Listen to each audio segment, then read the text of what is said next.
Daniel, capítulo 1.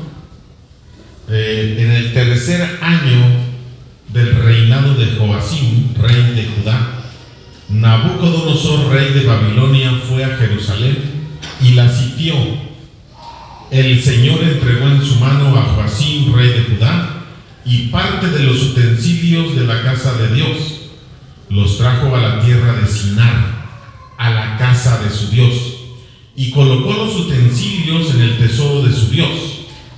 El rey dijo a Aspenaz, jefe de sus funcionarios, que trajera de los hijos de Israel, del linaje real y de los nobles, a jóvenes, en quienes no hubiera ningún defecto, bien parecidos, instruidos en toda sabiduría, dotados de conocimiento, poseedores del saber y capaces para servir en el palacio del rey, y que les enseñara la escritura y la lengua de los caldeos. Vamos a orar. Padre, te damos gracias porque hoy nos permites iniciar esta hermosa aventura de un nuevo libro de tu palabra, el libro del profeta Daniel.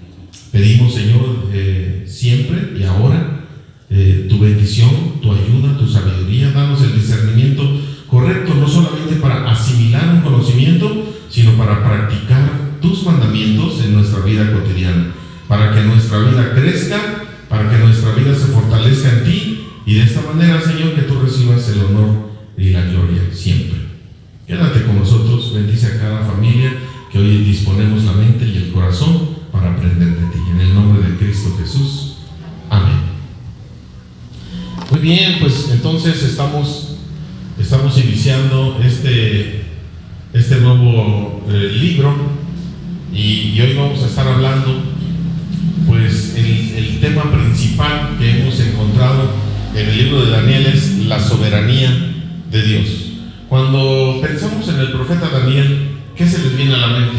Yo puse ahí unos leones, ¿verdad? Unos leones. Foso de los leones. Del foso, sí. Y bueno, pues toda una trayectoria, profecías, ¿no? Las profecías del profeta, las profecías del profeta Daniel. Y bueno, el tema en general, cuando hablamos de soberanía, ¿qué entendemos por soberanía? La palabra soberanía de Dios. ¿Qué se le viene a la mente? Tiene el control de todo. De todo. ¿Qué es todo?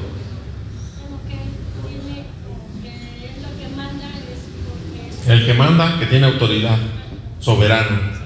Cuando decimos es el rey soberano, ¿qué más? Cuando viene la palabra soberanía a nuestra mente, ¿qué se le viene a la mente?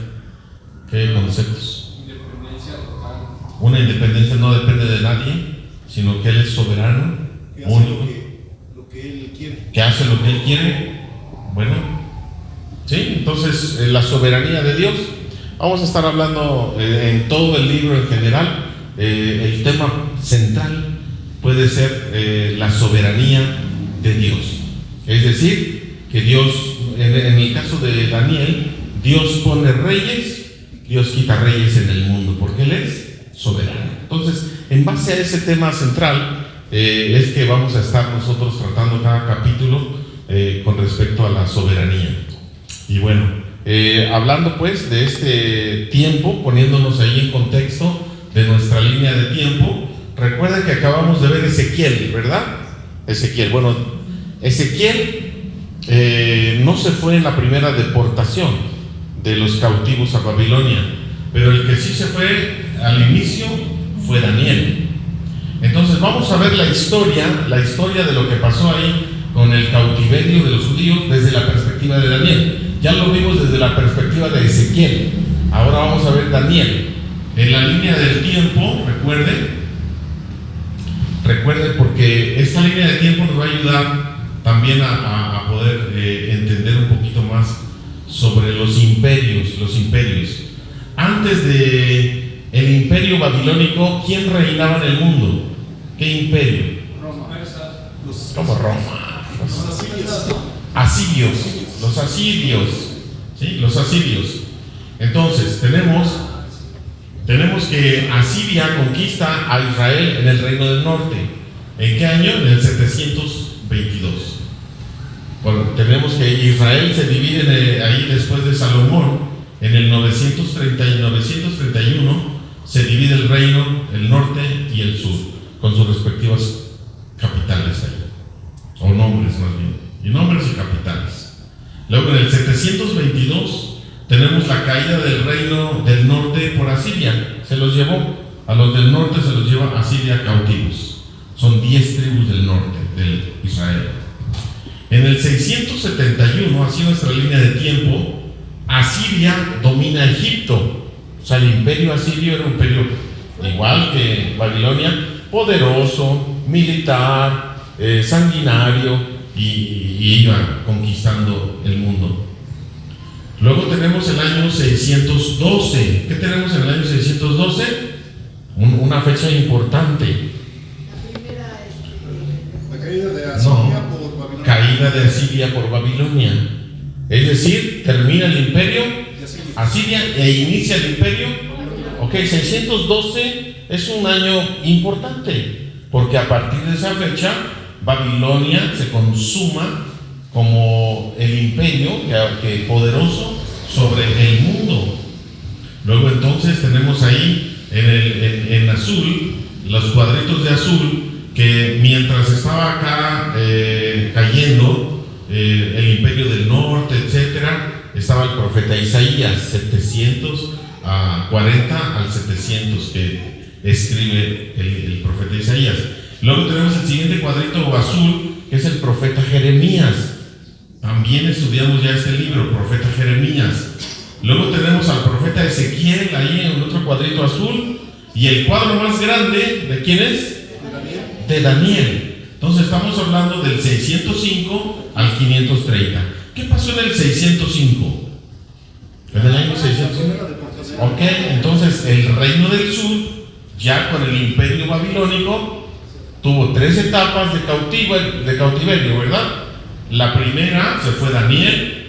En la segunda se fueron el rey Joaquín y 10,000 más. Y en la tercera, en la segunda también se fue Ezequiel. Y en la tercera fue la destrucción total del templo. ¿Estamos?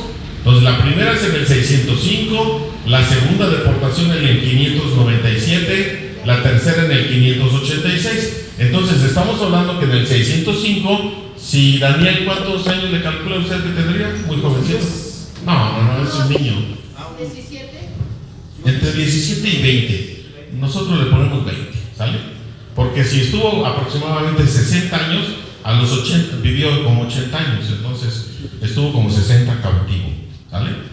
Bueno, entonces tenemos que el profeta Daniel se va con la primera deportación, y en nuestra línea de tiempo tenemos, ¿qué otro cuadrito? Por ahí la tercera. Luego en el 538, caída de Babilonia por otro imperio, un imperio nuevo. Asiria conquista Babilonia, Babilonia tiene su esplendor y viene alguien más fuerte que Babilonia. ¿Quiénes son? Los medos y los persas. En el año 538 cae Babilonia. Y luego entonces tenemos, por Ciro el Grande, es el rey Ciro el Grande. En el 537 Zorobabel regresa con primer grupo de 42,000, y es un decreto que el rey Ciro, el rey persa Ciro, hace para que el pueblo que estaba cautivo comience a regresar. Y el decreto es para que construyan el templo. ¿Sí? Es donde hay un avivamiento y demás. Usted puede leer Esdras y Nehemías. Bueno, primero Esdras con la reconstrucción del templo, y luego Nehemías en el 445. Nehemías regresa para reconstruir la ciudad y sus murallas. Hasta ahí más o menos estamos en esta línea de tiempo. Entonces en este lapso vamos a ver qué pasa con este joven Daniel. Vamos a llamarle 20 años, que se va con sus amigos. ¿Qué les parece si vemos un poquito de la introducción del libro? El libro, para ver el contexto. Entonces, el soberano Dios es el que pone y quita reyes. Esto es como el título general. Usted va a ver que Nabucodonosor tiene un sueño con toda esta estatua, son imperios, reinos, y al final vamos a ver cómo se va constituyendo toda esta historia futura. Entonces podemos ver que todo este es un plan de Dios, el plan de Dios plasmado a través de los profetas. En el profeta Ezequiel vimos el fin del mundo, algunas guerras y demás que apuntaban al fin del mundo. ¿Quién tiene el control? Dios. Ahora el soberano Dios nos va a dar algunos detalles de los imperios que van a surgir y van a ser derrotados, pero Dios tiene el control. O sea, en el plan de Dios así está establecido. Dios es el que castigó a Israel, y Dios es el que dejó que viviera Daniel y sus amigos y miles de personas más, y que permite luego regresar. Todo eso es el control de Dios. Todo eso, lo que pasa en tu vida, en mi vida, cuando Dios te permite una situación, cuando Dios no te permite una decisión, cuando Dios te bendice, cuando Dios crees que no te bendice, todo eso está en el control de Dios. Dios tiene el control de nuestra vida. El trabajo que tienes, la edad que tienes, los hijos que tienes, la esposa que tienes, Dios tiene el control. Dios ha permitido que tengas esas experiencias. Dios tiene el control. No ha pasado nada que Dios no haya permitido. Otra cosa es que nosotros podemos decir, entonces, Dios quiso que yo sufriera, Dios quiso que falleciera un familiar, Dios quiso que me corrieran del trabajo, Dios quiso que me divorciara, Dios quiso eso. No estamos hablando de eso. Dios tiene el control en medio de tus experiencias y tus decisiones. Dios tiene el control. Sí, pero han sido tus decisiones y han sido consecuencias buenas o malas de nuestra vida. Entonces, ahí podemos profundizar después. Entonces, el libro parece que fue escrito desde la primera deportación, porque ahí aparece, ahorita vamos a ver los versículos que leímos, del 605 al 530.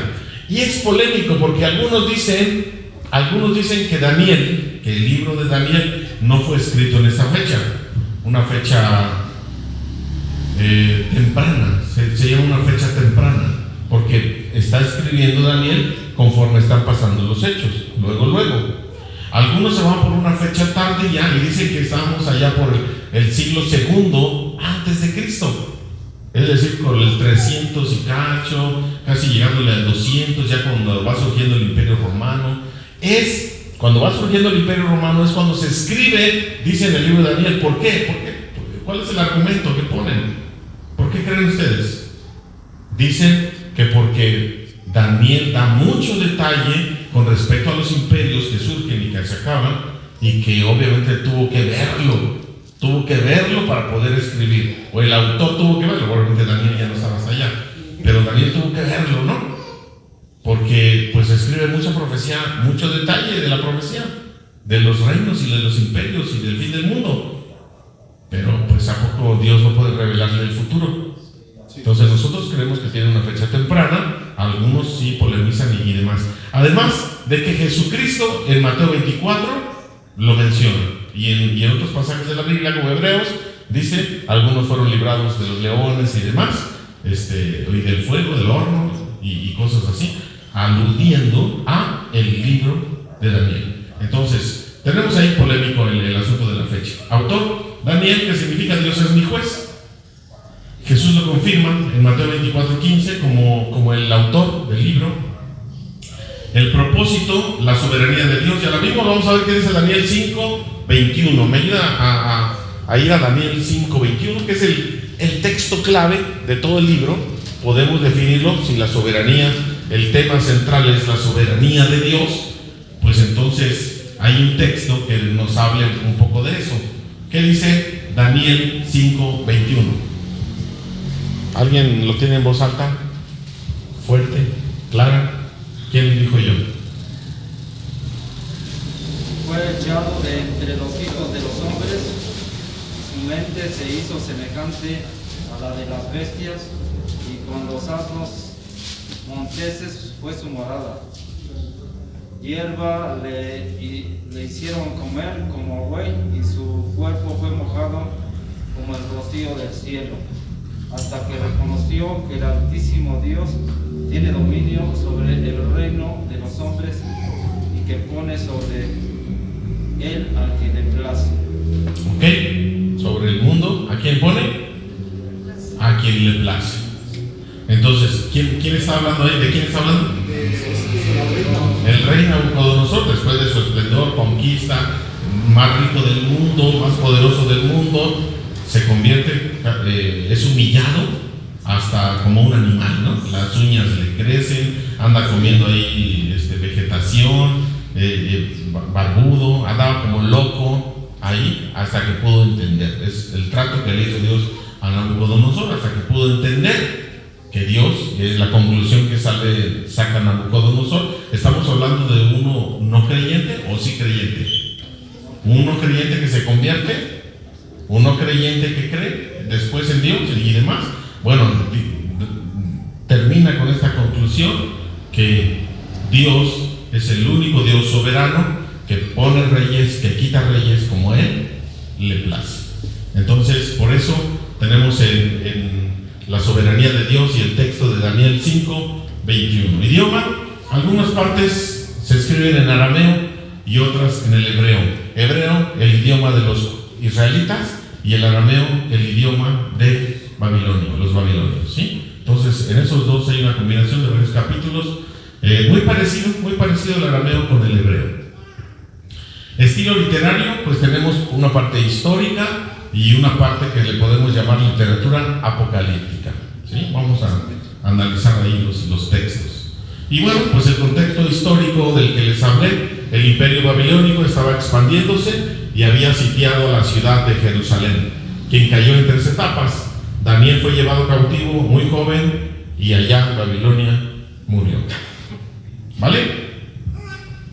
Esa es más o menos nuestra introducción al libro de Daniel. ¿Qué les parece? ¿Alguna pregunta? ¿Comentario? Siempre para cada libro tratar de dar esta introducción, más o menos para ver, contextualizarnos de qué estamos hablando, de qué época, quién lo escribió, en qué época, y vamos a ver pues qué fue lo que escribió. Tenemos un mapa aquí del imperio babilónico y del imperio asirio, donde está Egipto, más o menos ubicamos el Medio Oriente, el mar Mediterráneo, tenemos el Golfo Pérsico, el Mar Rojo por acá abajo, Egipto, y tenemos ahí a Jerusalén, toda la Mesopotamia. Recuerde que Babilonia es Mesopotamia, todo Irak, toda esta parte. Cuando hable de Caldea, cuando escucha hablar de Babilonia, cuando escucha hablar de Mesopotamia, Ur de los Caldeos, todo esto, ¿dónde es? Babilonia.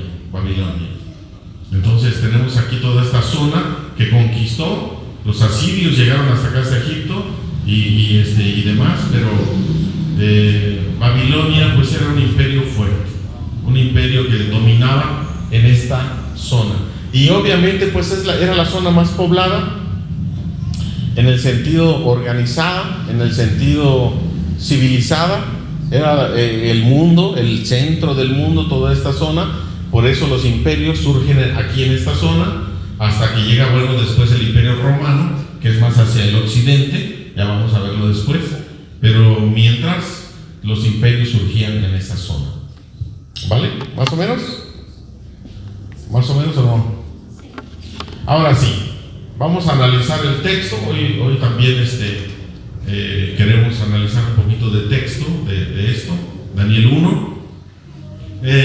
Dice: en el 3er año del reinado de Joacim, rey de Judá, Nabucodonosor, rey de Babilonia, fue a Jerusalén y la sitió. Bueno, ya conocemos esa historia de cómo vino Jerusalén y sitió, y entonces llevan a los primeros. El Señor entregó en su mano al rey Joacim de Judá y parte de los utensilios de la casa de Dios. ¿Qué es eso de los utensilios de la casa de Dios?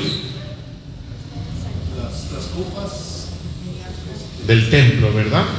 Todos los utensilios del templo, de oro, de plata, todo lo que es ahí, todo lo que encontraron de valor, se lo llevaron. Bueno, tal vez no todo, pero gran parte. Los trajo a la tierra de Sinar. ¿Cuál es la tierra de Sinar? Babilonia, a la casa de su Dios, y colocó los utensilios en el tesoro de su Dios. El rey dijo a Aspenaz, jefe de sus funcionarios, que trajera de los hijos de Israel, del linaje real y de los nobles, ¿a quiénes? A jóvenes en quienes no hubiera ningún. A ver, dos jóvenes, guapos, inteligentes, fuertes, bien parecidos, instruidos en toda sabiduría, dotados de conocimiento, poseedores del saber y capaces para servir en el palacio del rey, y que les enseñara la escritura y la lengua. ¿De quién? ¿Quiénes son los caldeos? Babilonios. ¿Sale? Muy bien, a ver, entonces analicemos un poquito cuál era la práctica de los imperios cuando llegaban a una región, país, ciudad, y entonces la conquistaban, tal vez a las buenas, tal vez a las malas, y luego, ¿qué sacaban primero? Bueno, el oro, lo de valor, y en las personas, Pues gente que sabía de algún preparado. Las personas preparadas. sí, del linaje real, es decir, los que vivían en palacio, los familiares de los reyes o del rey, en ese caso, de los nobles, y luego tenían ciertas características, estas personas que requerían el imperio. Está interesante porque algunos imperios arrasaban y mataban. En el caso de Babilonia, buscaba lo mejor, seleccionaba lo mejor. Esto me sirve. Entonces, dice, pues jóvenes, muy inteligentes, sabios, dotados de conocimiento. Obviamente, pues estamos hablando de jovencitos de 18, 19, 20 años. ¿Cómo van a identificar sabiduría en este tipo de jóvenes, o inteligencia, o gran conocimiento si no tienen experiencia? ¿Cómo identificamos todo eso? Pues era una gran tarea. Obviamente eran jóvenes instruidos, enseñados en palacio, con todos los recursos que tenía ese país, con su lengua y con sus estrategias militares, con sus estrategias religiosas o sus dioses, con sus estrategias de investigación científica, y todo esto, ¿dónde se daba más? Pues en el palacio, con los pudientes, con los que sí tenían posibilidades, con los ricos. Y entonces tenemos ahí. Ahora pregunto, si en este momento fuéramos conquistados, o Dios nos está conquistando con su amor, Él se quiere llevar lo mejor de aquí, ¿a quién se llevaría?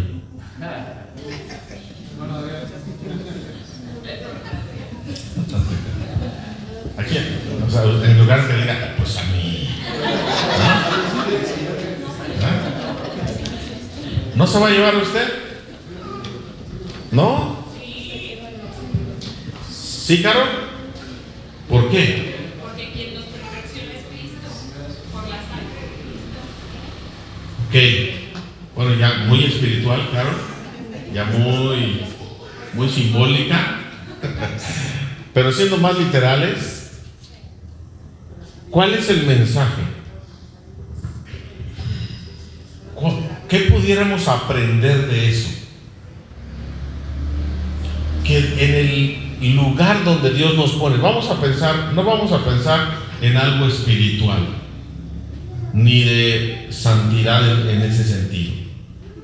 Vamos a pensar en cómo nos movemos en este mundo, en un mundo donde trabajamos, estudiamos, vivimos, dormimos y demás. Y comemos. Cuando nosotros nos movemos, la pregunta es, ¿somos sobresalientes? ¿Damos lo mejor? ¿Somos por otro lado, pudiéramos ser mediocres? ¿Pudiéramos ser conformistas? ¿Pudiéramos ser flojos? ¿Pudiéramos ser faltos de sabiduría? ¿No querer estudiar? ¿O no querer trabajar? Y entonces, cuando llega una empresa, ¿a quién escoge? Cuando hay un concurso para un trabajo, ¿a quién escogen? Es algo parecido, ¿no? Ahora, como cristianos y como familias, ¿cuál es nuestra mentalidad? Obviamente todos Todos queremos que nuestros hijos, nosotros mismos, ser de calidad, sabios, confiables en la tarea que nos pongan. Incluso cuando damos cartas de recomendación, ¿qué decimos? Esta persona la conozco desde hace 10 años y sé que es honesta, capaz de realizar cualquier tarea que le encomienden con honestidad. Hoy sí, ¿no? Así dicen las cartas de recomendación. Excelente persona. Y llega a trabajar. Ay, no. Sí, era fraude. La carta de recomendación era fraude. ¿Cómo lo andan recomendando así? Flojo, llega tarde. No quiere hacer las cosas, no obedece, no sabe hacer las cosas, no quiere, tiene una mala actitud. Yo creo que aquí necesitamos nosotros establecer eso, porque vamos a hablar de Daniel, sus amigos, y vamos a hablar quién sobresale en Babilonia y cómo Dios usa a estos jóvenes y demás por la actitud que tenían, por las aptitudes, no solamente la actitud, sino las aptitudes que tenían, y es de esta manera todas las habilidades que Dios usa para que las personas sobresalgan. Donde quiera que nosotros estamos, sobresalimos por la calidad de persona que eres, sobresalimos por la prudencia, por la inteligencia, sobresalimos porque nos gusta el conocimiento, nos gustan las buenas relaciones interpersonales, la honestidad, hablar con la verdad. Sobresalimos en esas áreas, o somos mentirosos, andamos echándole culpas a todos por los errores que yo cometo. No reconocemos muchas veces que nuestra vida requiere de más capacitación y andamos siendo celosos, envidiosos de lo que otros tienen. Es el tiempo para analizar, porque ¿por qué entonces está este texto en el capítulo 1? Para empezar, en lo de Daniel, ¿por qué los imperios paganos, mundanotes, sin conocer de Dios, escogían a lo mejor? Y el mundo aquí alrededor nos da estándares a veces como de que queremos aquí lo mejor. Queremos lo mejor. Ahora, pasándolo al cristianismo, ¿nosotros estamos dando lo mejor? ¿O somos personas confiables? Queremos ser cada día mejor, como dice Carlos, ya espiritualizándolo, ¿no?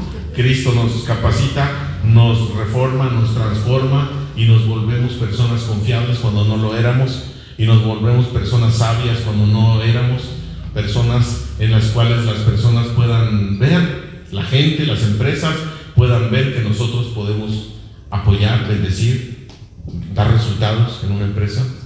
Entonces tenemos esta parte del linaje real y de los nobles, lo más culto, y para servir ¿en dónde? En el palacio. O sea, no era cualquier lugar, era escogerlos a ellos, poseedores del saber y capaces para servir. Fíjate las características: capaces para servir en el palacio del rey. ¿Cómo hacían esa selección? ¿Quién es capaz para servir? Tal vez era guapo, tal vez era sabio, tenía mucho conocimiento, pero una mala actitud. Una mala actitud. ¿Era capaz de servir en el palacio? No. Y que les enseñara la escritura y la lengua de los caldeos. ¿Por qué? ¿Por qué? Nuevamente luego el idioma.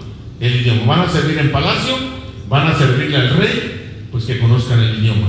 Entonces tenemos aquí a Daniel, sus amigos, todos los nobles que se llevaron, y de alguna manera vamos a analizar ahí en qué cargos tenían, qué puestos en el imperio babilónico, y de qué manera ellos tenían que aprender el idioma y el lenguaje del imperio a donde iban. ¿Qué tipo de actitud? Ahora, si escogían a ellos, imagínate que venga un imperio, te escoja a ti como el mejor, uno de los mejores, ¿sale? Y te lleva.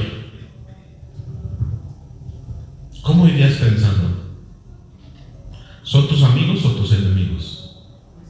Te conquistaron, te sometieron a la fuerza. ¿Qué son? Enemigos. Ahora vas a servirles allá en el gobierno. Te escogieron para servirles allá. ¿Qué actitud tendrías? ¿Venganza? ¿Qué dijo el ganso a la gansa? Venganza, ¿no? Pues no sería una actitud así de felicidad, ay, me voy a ir a servir con los que me sometieron. Imagino que ¿Tú crees? yo digo, ¿Cómo iría Daniel y sus amigos? ¿Cómo irías tú, más bien, verdad? Yo creo que algo temerosos. Temerosos. Sí, ¿qué va a pasar? Nos van a llevar, o sea, tampoco los maltrataron porque los iban a capacitar para servir en el palacio y escogieron a lo mejor lo intelectual, escogieron a los que estaban más jóvenes, fuertes, y luego, pero siguen siendo enemigos, o sea, sí voy con dudas, con temorcillo, pero siguen siendo enemigos. La actitud, por eso la inteligencia y la sabiduría aquí tiene que aplicarse. Voy con una mala actitud, así como que me llevan a fuerza, me agarraron del suéter, de la chamarra y ahí me llevan arrastrando, o cómo le hago, o me dejo llevar. o flojito y cooperando, o cómo le hacemos. Pues es que si ya los habían tomado como cautivos, yo creo que ya ellos dejaron dejaron que los sometieran, porque si omitían resistencia, Iba a ser feo, ¿verdad? ¿no? O hasta los mataban, Entonces, tenemos más. Dios les dio la inteligencia para... Pero entonces, podemos ver a un imperio pagano, mundano y demás, que tiene estas ideas de decir, sácame de los nobles, de la casa real, lo mejorcito, porque yo quiero usar todo eso.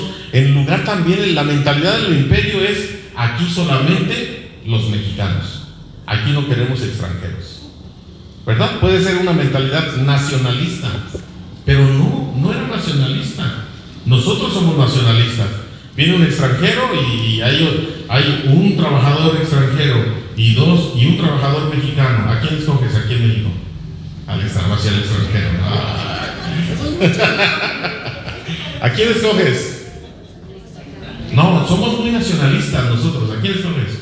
Al mexicano. ¿Sí o no? ¿No? O sea, les quiero ganar y quiero aprender al extranjero. No, pero regularmente cuando vemos, o sea, ¿usted quiere ver en la Cámara de Diputados y Senadores a extranjeros? ¿Por qué no, Pili? Porque nuestros asuntos son... ¿Verdad? Bien nacionalista. Pero es que ella es de Morena. Ay, no me acordaba. ¿Qué otras personas de otros países en los asuntos de México? Ahora sí ya te salió lo nacionalista, ¿verdad? Ahora, eso es lo que quería que entendieran. Somos muy nacionalistas. Pero los babilonios no. Los babilonios dijeron, si va a gobernar acá si va a ser gobernador de un estado, si va a ser diputado, senador, prepárenmelo, que aprenda el idioma y aquí va a servir. Así estaba es diferente, ¿verdad? Medio Oriente hace, ¿cuánto? 2600 años. Es diferente. Occidente, nosotros somos Occidente, otra mentalidad, ya muy modernos y nacionalistas, ¿no? Pero en esa época no era así. Para más o menos ponernos en contexto de lo que pensaban esos imperios y gobernantes de la época. Sigamos leyendo. El rey les asignó para cada día una ración de los manjares del rey y del vino que él bebía. Ordenó que se les educara durante ¿cuánto tiempo? 3 años, para que al fin de ellos se presentaran al servicio del rey. Entre ellos estaban Daniel, Ananías, Misael y Azarías de la tribu de Judá. A estos el jefe de los funcionarios les puso nombres. A Daniel llamó Beltesazar, o aquí dice Beltesazar, a Ananías Sadrach, a Misael Mesac y a Azarías Abednego. Muy bien, entonces, ¿qué tenemos entonces aquí en la situación? ¿Pili? Pero, por ejemplo, ellos que fueron instruidos, llegaron cautivos, y los fueron instruyendo para que estudiaran el lenguaje y la escritura De los babilonios. Ok. Ellos perdieron su identidad por eso, ¿Será que se puede perder la identidad? porque si ya iban a hablar ese Sí, idioma, iban a servir en otro imperio, iban a hablar otro idioma, iban a servir a otra gente, y demás. Pero había también una combinación de muchas países, de muchas nacionalidades, porque Babilonia conquistó muchos países, no solamente Israel, tal vez se llevó a personas de Egipto, tal vez de la India, tal vez de diferentes lugares a trabajar ahí, porque era esa su mentalidad, pero perdieron la identidad. Eso está muy interesante la pregunta de Pili. En el caso de los israelitas, en el caso de otras naciones, quién sabe tampoco, pero en el caso de los israelitas nunca perdieron su identidad, nunca. Y eso es algo interesante porque, pues aunque los combinaban, se casaban con otros y demás, tenían sus propios principios.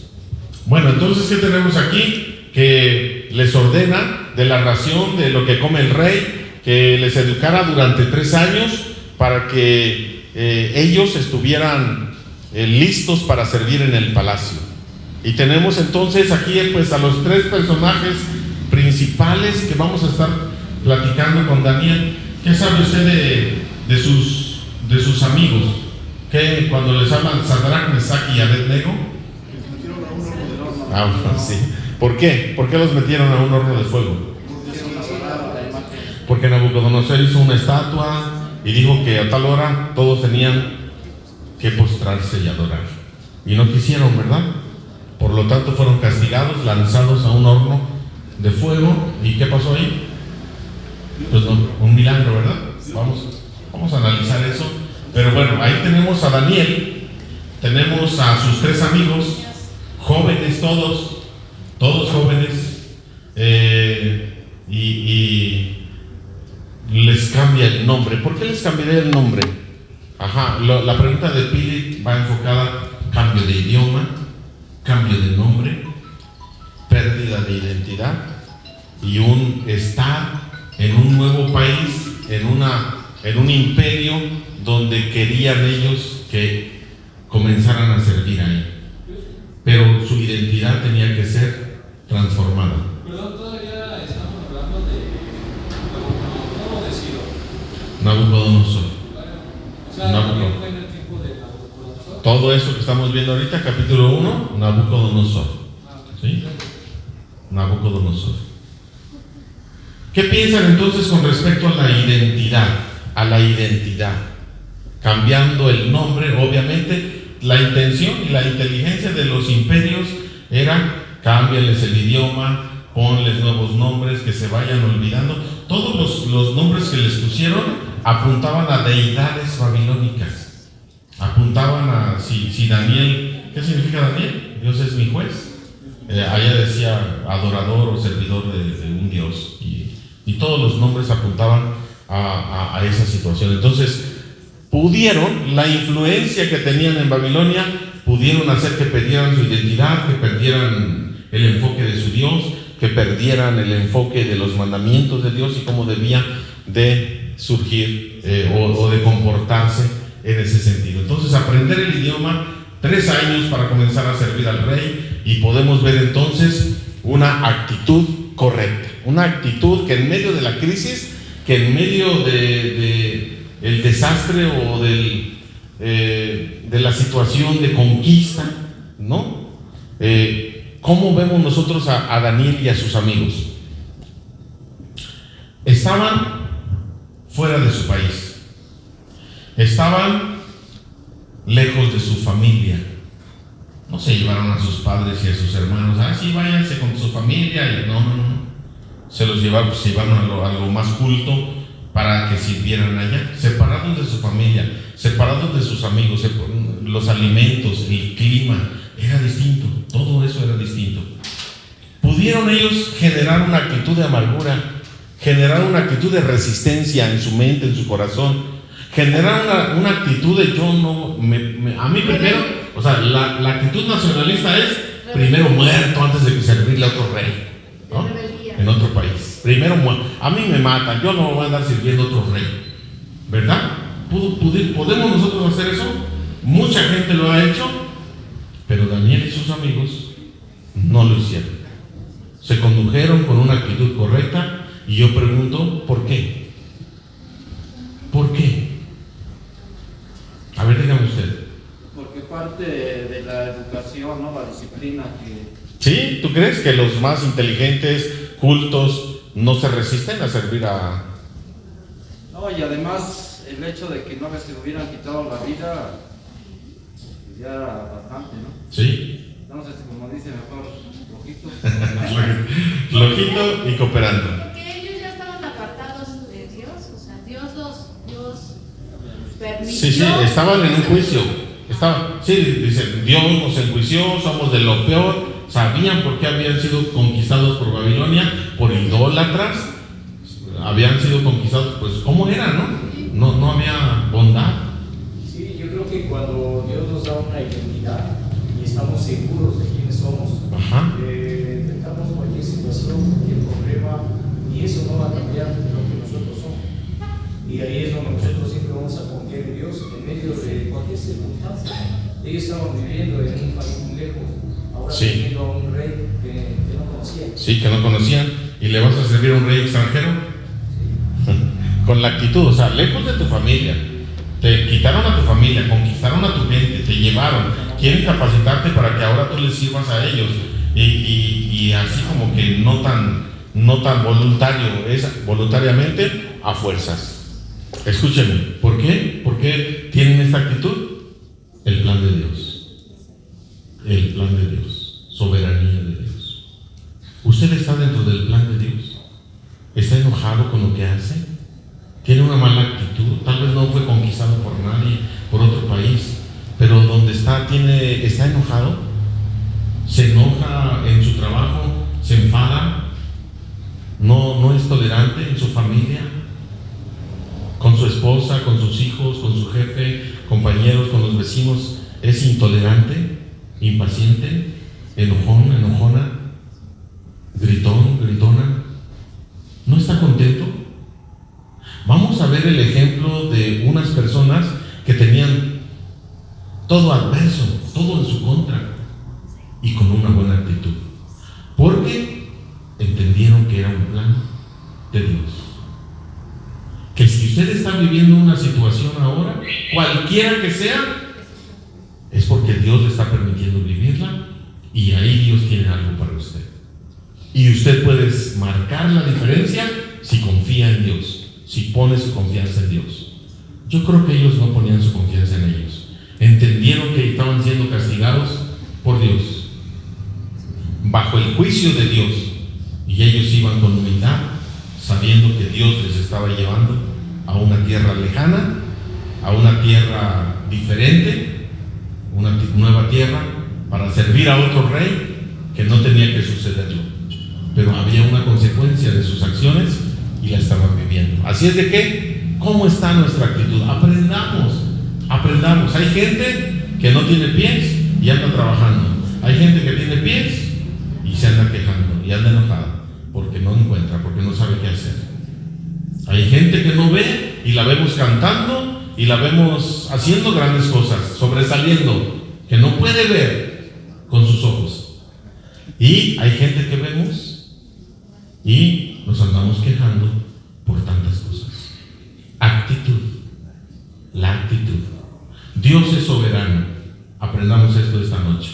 Dios tiene el control de todo. Si está permitiendo que usted pase por una crisis, por una situación difícil, usted déjese guiar, dependa de Dios y confíe en Dios. Muy bien, hasta aquí le vamos a dejar en esta noche, ya es la introducción y estos versículos. ¿Alguna pregunta, comentario? Que tengamos esta introducción, contexto, línea de tiempo. Daniel, sus amigos son llevados, y la actitud, el tema, la soberanía de Dios y la actitud que ellos tienen siendo cautivos en un mundo extraño. ¿Comentarios finales? ¿Todo bien? ¿Todo claro? Vamos a orar. Padre, te damos gracias porque hoy nos permites dar este inicio de un gran libro profético, este libro de Daniel. Pedimos tu bendición una vez más, tu ayuda para discernir correctamente que lo que hemos aprendido, que tú eres el soberano en el universo, tú tienes el control de todas las cosas.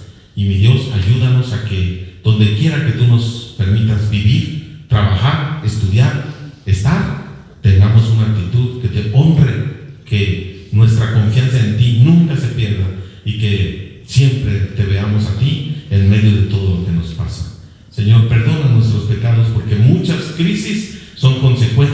la desobediencia, consecuencia de las malas decisiones, consecuencia de la falta de sabiduría.